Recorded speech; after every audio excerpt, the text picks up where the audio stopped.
Bonjour à tous, merci de nous rejoindre. Tout de suite, les principaux titres de votre édition. Le coup d'envoi de l'opération d'attribution de plus de 50 000 unités de logement à travers le territoire national a été donné hier soir par le ministre de l'Habitat, de l'Urbanisme et de la Ville, Abdelwahid Temmar. C'est la plus grande opération enregistrée dans le pays.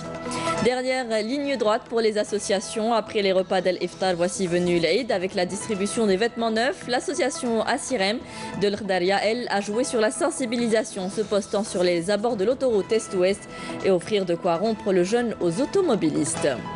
Laylat el-Qadr, c'est ce soir. Nous irons à Insalah où un jeûne s'est fait une tradition, celle de terminer la lecture du Coran, un rituel familial. Bienvenue à tous. Une opération d'envergure de distribution des logements et de lotissements comprenant plus de 50 000 unités de différentes formules a été lancée hier soir. Il s'agit de la plus grande opération de distribution organisée dans le pays. La wilaya d'Alger bénéficiera pour sa part de 2 000 unités de logements de formule location-vente à ADL. Nejma Harch. Une première dans l'histoire de l'Algérie indépendante. 50 000 logements seront distribués à travers le territoire national, toutes formules confondues. Le fruit d'une volonté politique dont les grandes lignes ont été tracées depuis 1999 par le président de la République, Abdelaziz Bouteflika. هذه العملية هي الأولى من بعد الاستقلال من حيث الحجم. وإن شاء الله كما قلنا حتى في الكلمة وتعليمات فخامة رئيس الجمهورية كانت صارمة على أننا سنواصل هذه العملية نتيجة انطلاق كل المشاريع المتابعة الميدانية من المركزية ومن المحلي. الرسالة اليوم هي رسالة للمواطن الجزائري بالدرجة الأولى.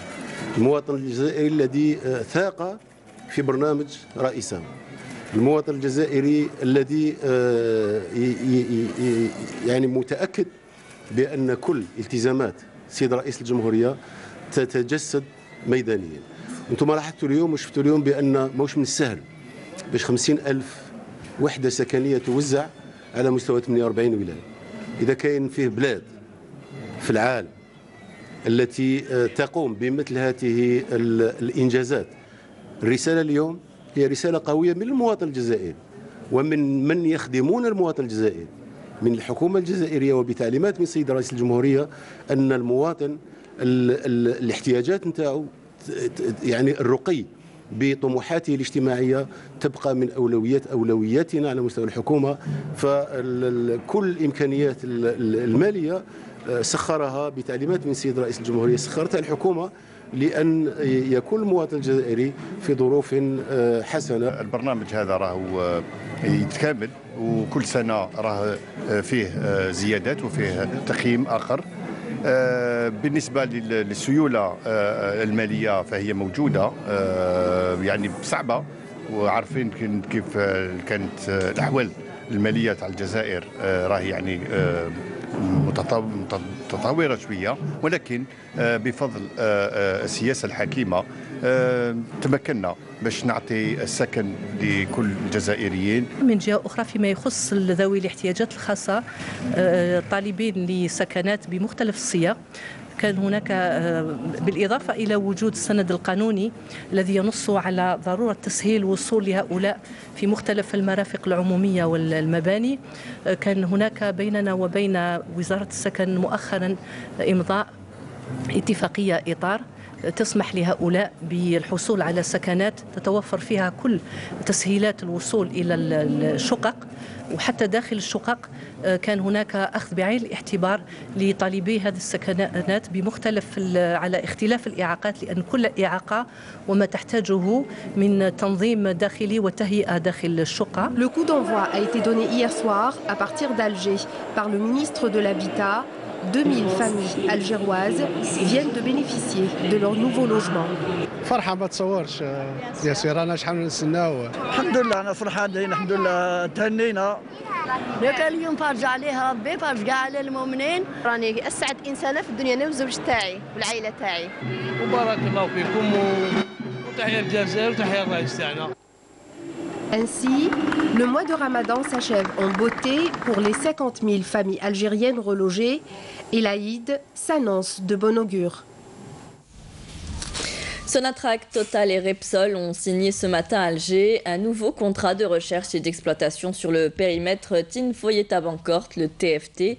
Il s'agit d'un gisement de gaz qui produira près de 3 milliards de mètres cubes par an sur une durée de 6 années. Ce contrat, d'une durée de 25 ans, prévoit de réaliser un programme de travaux additionnels pour un investissement estimé à 324 millions de dollars. Et je vous propose d'écouter la déclaration de Abdelmoumen Oueltredour, le PDG de Sonatrach. Donc on est toujours fiers d'avoir participé à une belle histoire.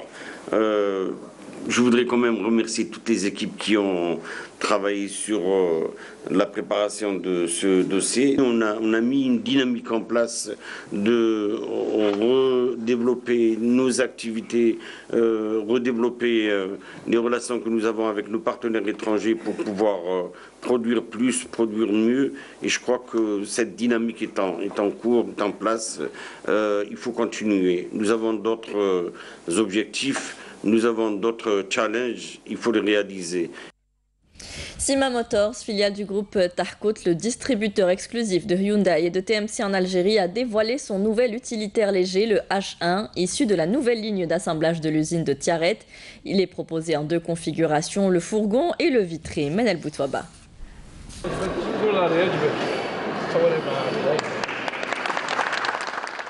C'est en grande pompe qu'a été présenté hier le nouveau véhicule utilitaire léger assemblé en Algérie, Hyundai H1, avec en parallèle l'annonce officielle du lancement de sa production.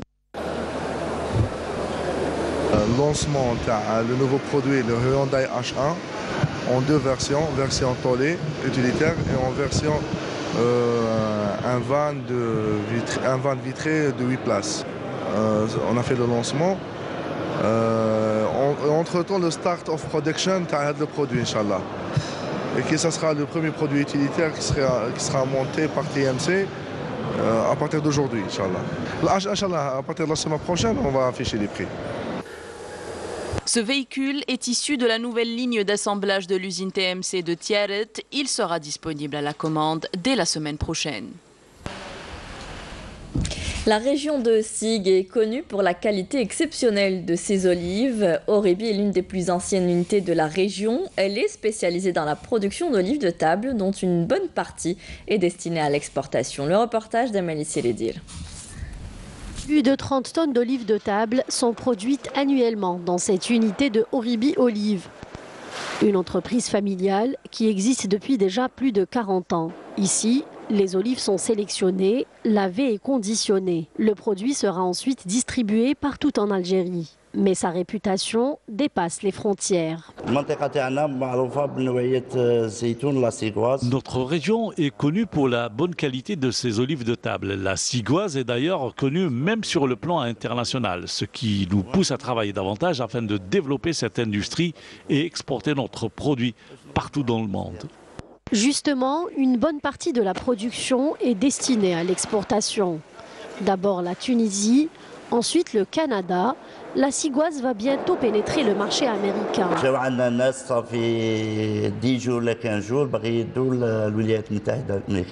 Cela fait quelques jours, nous avons reçu une commande pour exporter notre produit vers les États-Unis. Nous leur avons fourni les documents qui attestent de la qualité de notre produit. Probablement, juste après le Ramadan, nous ferons la première livraison. Comme vous le savez, nous avons déjà exporté notre produit vers la Tunisie et le Canada, mais malheureusement, c'est par le biais d'un intermédiaire. Pour cela, nous cherchons à pénétrer le marché par nos propres moyens, ce qui va nous permettre d'augmenter la quantité destinée à l'export. Cet investisseur ne compte pas s'arrêter là. Ses efforts se poursuivent pour développer son activité, à travers notamment l'application de nouveaux mécanismes de commercialisation. Et nous nous excusons pour la fin de ce sujet.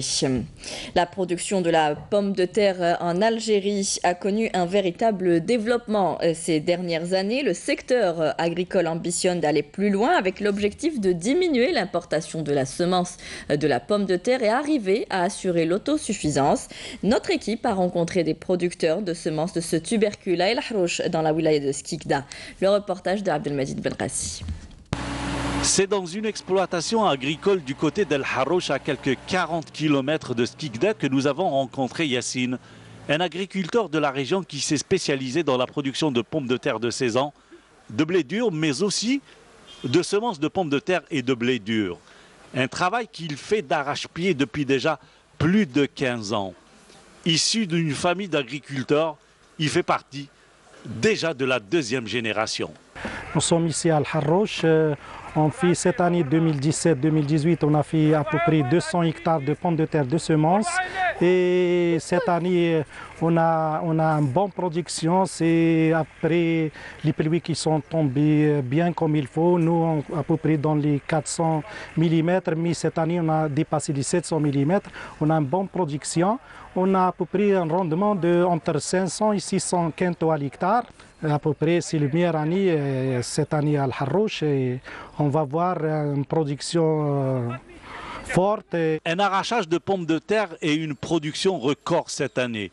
Partiellement mécanisé, il fait travailler pendant la campagne des dizaines de travailleurs agricoles saisonniers de la localité. On a à peu près dans les 250 à 300 bonhommes chaque jour avec les saisonniers, c'est des mondains saisonniers. On va faire minimum entre 2,5, 3 jusqu'à 4 hectares par jour. On prend chaque jour la production qui rentre au dépôt, au centre conditionnement. La semence, il reste à peu près dans les 45 jours dans les chambres froides. Ensuite, on commence à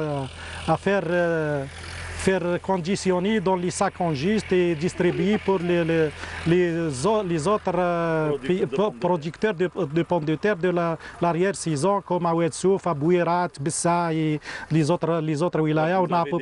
On a des clients à peu près dans les 17 wilayas de l'Algérie. Des clients servis à travers près du tiers des wilayas du pays pour lui seul. Une couverture qu'il assure avec d'autres producteurs de semences de la wilaya qui sont au nombre de 14, disposant eux-mêmes de multiplicateurs de semences. Actuellement, on a à peu près 70-75% du programme d'arrachage. هنا كما راكم تشوفوا رانا في غرفة تبريد le système de stockage sur caisse. هذه c'est la pomme de terre semence. Actuellement, on a كما يقولوا sur un programme presque de 500 hectares. On va les récupérer dans le frigo. Au-delà de 45 jours, on peut faire sortir pour les zones d'Ouamdi pour distribuer. Donc après l'arrachage, la pomme de terre, tu trouves les stocks en frigo pendant 45 jours. Minimum 45 jours pour faire la dormance de batata, pour faire les germes. Et à côté de la semence de pomme de terre, il y a également en alternance les semences de blé dur et de blé tendre. Et là aussi, les performances sont très bonnes cette année. Producteur de semences depuis moi, c'est la deuxième génération depuis 88. On fait la rotation chaque année entre les blés durs et les pommes de terre. Et nous sommes à peu près dans les rendements de entre 50 et 60 quintaux à l'hectare. Des rendements et des performances certaines pour des produits de large consommation dans notre pays. Pour diminuer l'utilisation des pesticides, le recours à la lutte biologique est plus que recommandé pour le bien de l'environnement et pour notre santé. La coccinelle pourrait être une alternative car elle peut se nourrir de 150 à 200 pucerons par jour. Le reportage est signé Samia Balour. La coccinelle, cette belle petite créature, apporte beaucoup à notre écosystème. Elle est considérée comme prédateur de luxe contre les ravageurs. Ici, à la station régionale de la protection des végétaux de la commune de Dreb El Khedda, on procède à son élevage pour assurer une lutte biologique. C'est la lutte biologique, c'est une alternative, c'est une bonne alternative qui permet de réduire c'est-à-dire l'utilisation des pesticides qui nuisent aux consommateurs et à l'environnement. Il faut savoir qu'il existe environ 600 espèces de coccinelles. La plus efficace, la coccinelle à 7 points. La multiplication de ce prédateur, donc, il est effectué donc, à l'intérieur de ces cages qui sont en plexiglas, sur un support végétal qui sont des plants de fèves infestés de pucerons. La coccinelle, elle peut se nourrir jusqu'à 150 à 200 individus de pucerons par jour. Et tous les stades de développement de ce prédateur se nourrissent des pucerons. L'élevage de la coccinelle passe par plusieurs étapes et des conditions contrôlées pour arriver à environ 400 individus par mois. La température elle est à 24 degrés, l'humidité entre 60 à 70 degrés. Donc les adultes, une fois les adultes dans la cage, donc s'accouplent. Après l'accouplement, la femelle elle va pondre les œufs, elle se met sur les parois de la cage ou bien sur le végétal directement pour pondre les œufs. On s'est dirigé vers la ferme pilote de Drab Ben Khedda où les membres de l'école Auchan ont organisé une rencontre avec les agriculteurs autour des bienfaits de la coccinelle et de la lutte biologique. La coccinelle, dans le temps, elle existait, mais avec l'utilisation des produits phytosanitaires, elle a attiré son élimination.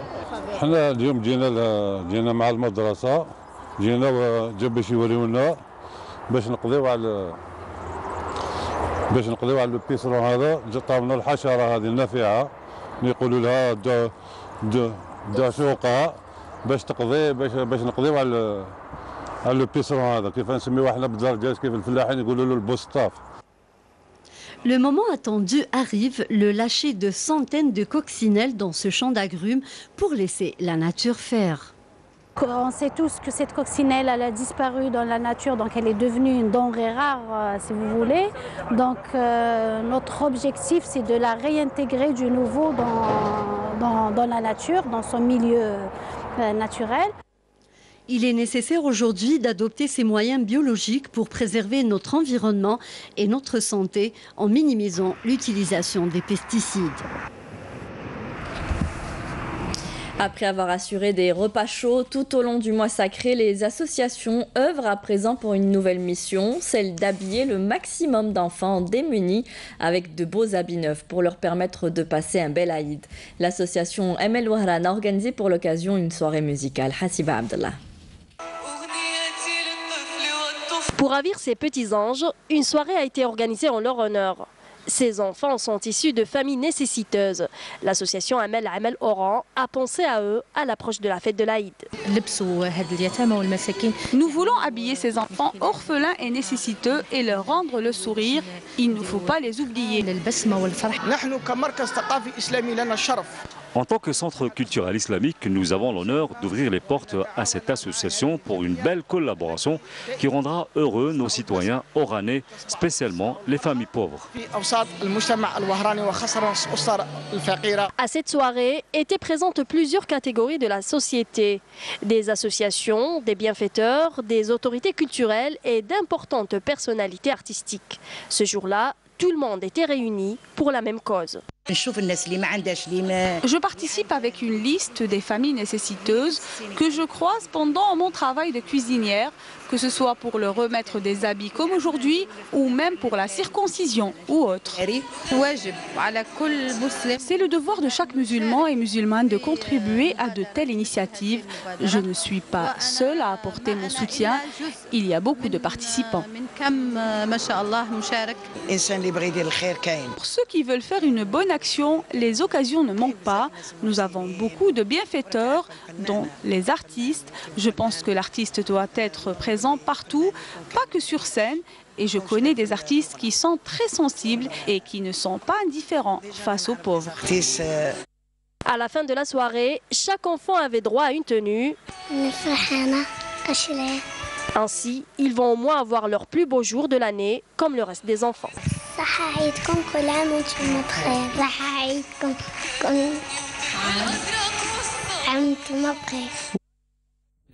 L'association Assirem de l'Khdaria a pendant le mois de Ramadan décidé de faire dans la sensibilisation et le partage en postant ses bénévoles tout au long de l'autoroute Est-Ouest pour inciter les automobilistes à faire une pause à l'heure de l'iftar. Le reportage de Yazid Ait Mahidine.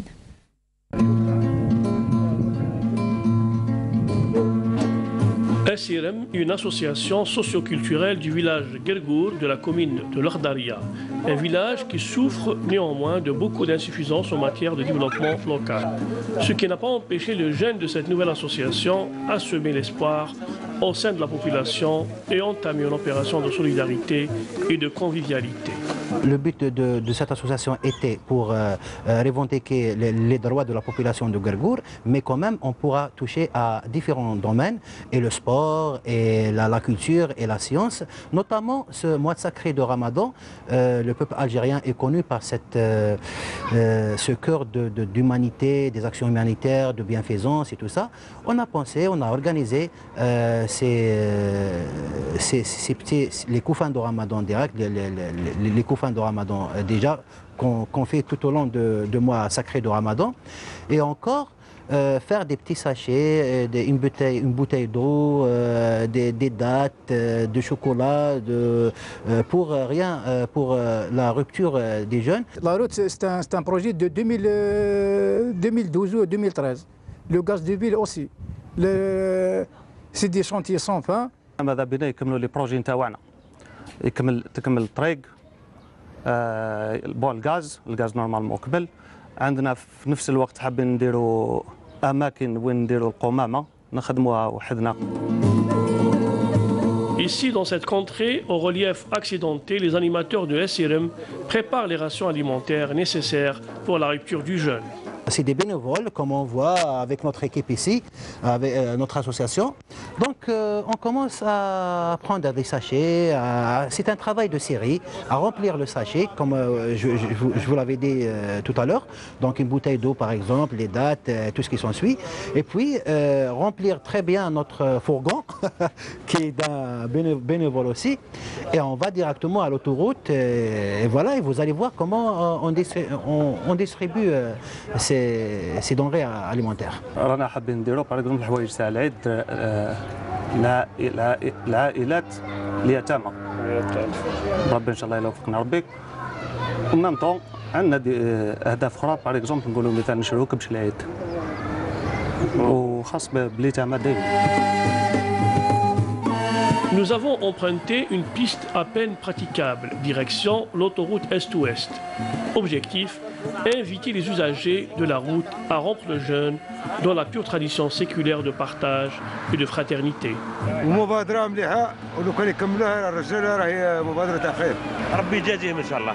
والناس هكا رايحة يسربوا يحبسوا يدوا حاجة يكسروا بها الصيام على الأقل واحد باش ما يزربش. مشكورين إن شاء الله وما قصرتوش إن شاء الله. Une opération qui a vu la participation d'autres villages de la plaine. Ici, l'abondance et la bonté se régénèrent.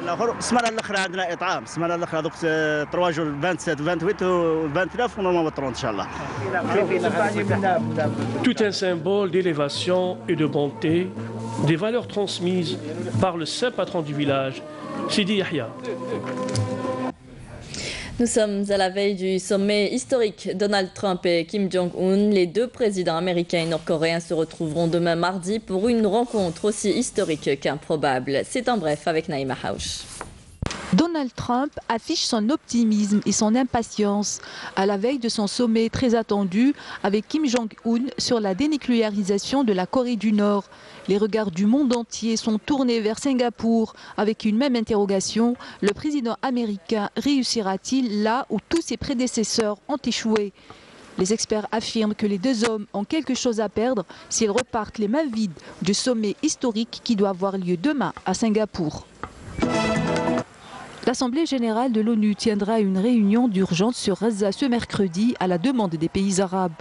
Au cours de cette session, un vote devrait être demandé sur une résolution réclamant la protection des Palestiniens à Gaza et condamnant implicitement Israël. Contrairement aux résolutions adoptées par le Conseil de sécurité, celles approuvées par l'Assemblée n'ont pas de valeur contraignante. 4 Palestiniens, dont un enfant de 14 ans, ont été tués et 600 autres blessés vendredi dernier par l'armée de l'occupation israélienne. Des milliers de femmes portant les couleurs des suffragettes ont défilé hier à Londres dans une œuvre d'art vivante pour marquer le centenaire de l'obtention du droit de vote par les femmes britanniques. Les participantes portaient du vert, du blanc ou du violet pour former une rivière de couleurs dans les rues de Londres, Belfast et Édimbourg. Le chantier du grand musée égyptien près des pyramides de Gizeh sera finalement ouvert vers la fin 2018 après de multiples retards. Il s'agit d'un complexe urbain.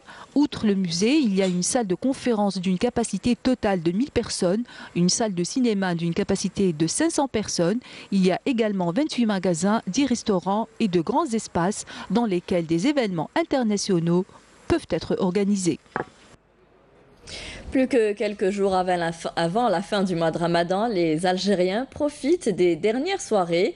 Un programme culturel assez riche s'est tenu tout au long du mois à travers tout le pays. L'exemple ce matin à Drar avec Nesrine Ben Saïdi. Ce parc de loisirs constitue le lieu incontournable des Adraris. Après une longue et rude journée de jeûne, rien n'est plus agréable que de prendre un grand bol d'air frais et passer un bon moment entre amis ou famille. Je viens ici chaque soir avec mes enfants, je reste ici jusqu'à 1h, voire même 2h du matin. C'est très calme.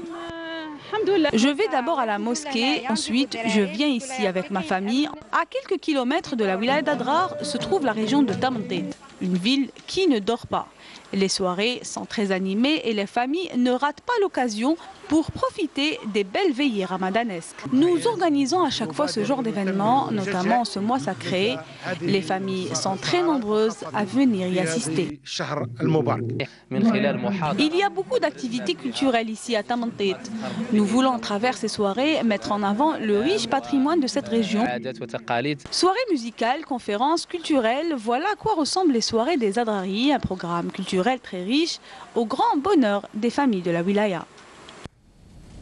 Nous sommes aujourd'hui au 26e jour du mois de Ramadan. Nous célébrons ce soir Laylat al-Qadr, la nuit du destin. Youssef Bajouda est un jeune en pleine préparation du baccalauréat. Cela ne l'a pas empêché de terminer la lecture du Coran, un rituel familial. Le reportage est signé Siham Kenouch. Les écoles coraniques sont nombreuses à travers l'Algérie. À chaque région, ses traditions et ses rituels. C'est à l'Aqarbiche ou l'école coranique de Insalah que nous avons assisté à un certain rituel. Le jeune Bajouda vient de terminer d'apprendre le Saint-Coran.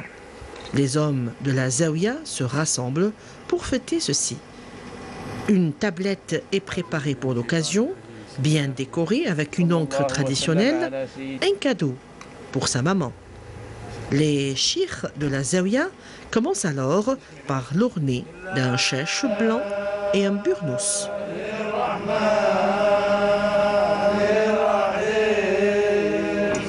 Et puis, tel un prince, le jeune homme est accompagné chez lui, avec sa tablette entre les mains. Ceux qui l'accompagnent chantent la célèbre Al-Bourda d'El Boussaïri.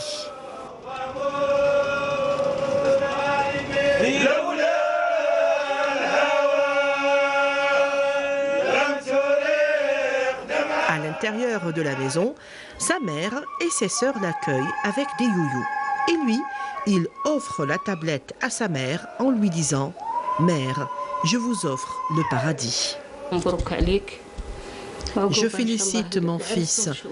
J'espère vivre à assister à son mariage.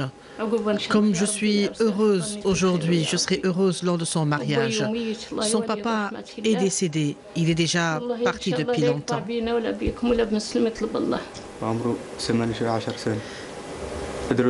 J'ai 18 ans et je suis lycéen.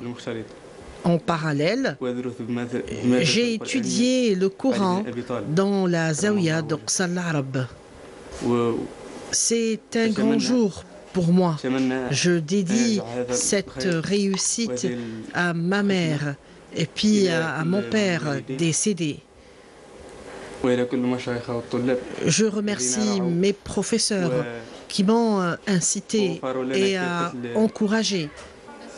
Le jeune Youssef Bajouda a un autre rendez-vous ce mois de juin. Un autre examen, celui du baccalauréat.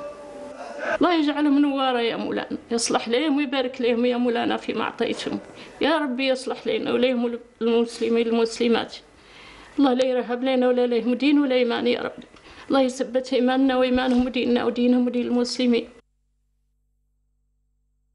Et nous souhaitons à tous les bacheliers bon courage.